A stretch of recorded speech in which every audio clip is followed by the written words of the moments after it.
পদ্মাবতী, আর পিতা ছিলেন হারাই পণ্ডিত। আর তার দাদু ছিলেন মুকুট রায়, যার বাড়ি ছিলেন কোথায়, বাড়ি কোথায় ছিল, ময়ূরেশ্বরে। আগের দিনে বলেছিলাম। যাই হোক,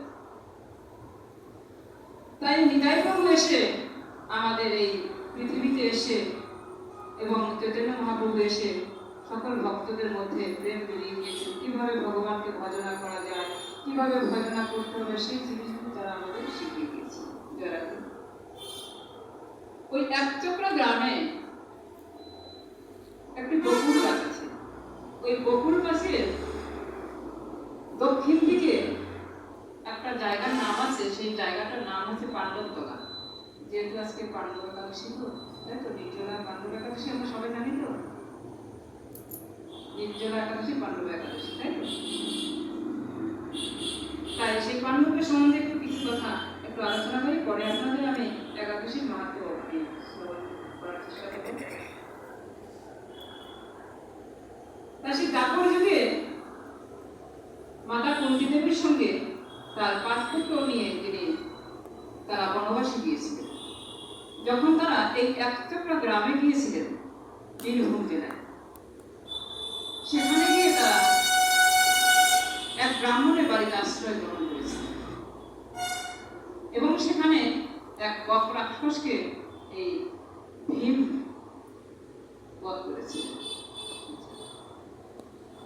এবং সেখান থেকে আরেকটা জায়গা আছে, যে জায়গাটায় আমার নিতাই প্রভু যখন সন্ন্যাস গ্রহণ করেন, সন্ন্যাস গ্রহণের সময় তিনি এখানে বিশ্রাম নিয়েছিলেন।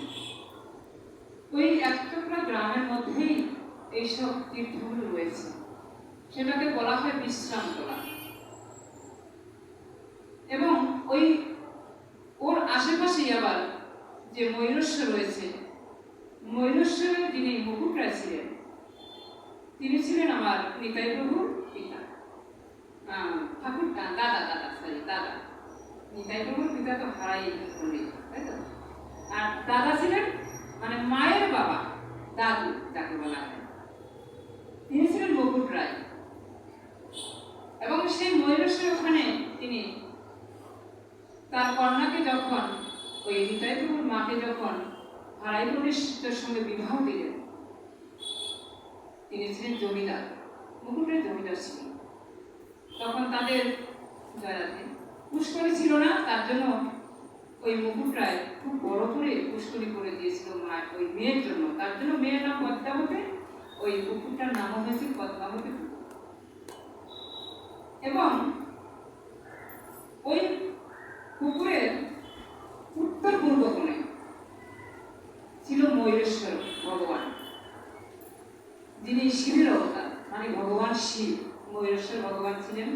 যখন নিতাই প্রভু এই ধরাধামে এলেন, একচক্রা গ্রামে তিনি যখন অবতার গ্রহণ করলেন, দেখুন যারা আমরা মানুষ তারা কিন্তু আমরা জন্মগ্রহণ করি, আর যারা ভগবানের অবতার হয়ে এসেছে, ভগবান রূপে যারা এসেছে, তারা কিন্তু জন্মগ্রহণ তাদের বলা হয় না, তাদের বলা হয় অবতার গ্রহণ করেন। কেননা আমাদের জন্ম আর তাদের অবতারের মধ্যে অনেক তফাৎ আছে। সেজন্য ভগবান রূপে যারা আসেন, মহামনীষীগণের মধ্যে যারা পড়েন, ভগবানের অংশ কলা নিয়ে অবতার গ্রহণ করেন, তারা কিন্তু অবতার গ্রহণ করেন, আর আমরা জন্মগ্রহণ